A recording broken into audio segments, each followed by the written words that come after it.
Vary the types of learning materials in your course offering by adding items from assignments, quizzes, discussions, uploading files, and more. This tutorial shows how to add new materials and lessons. Begin in the unit, lesson, or folder where you want to add the material.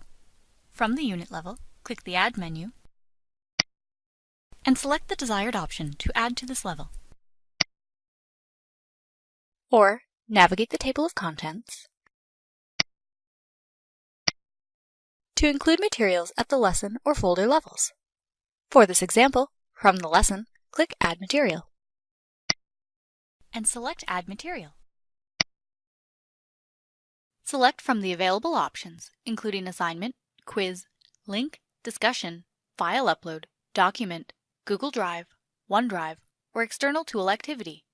Note, you may also see content item message tool providers, such as Critique It, appear among the Add Materials tiles. For this example, we will add a document to the lesson. Enter a title. Then, if there are HTML templates available to you, click Browse for Template.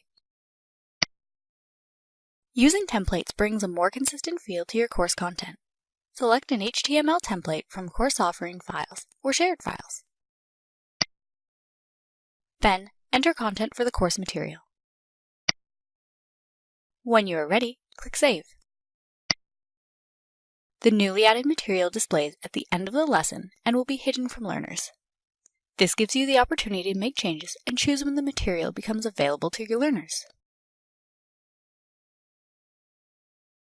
Vary the types of learning materials in your course offering by adding items from assignments, quizzes, discussions, uploading files, and more.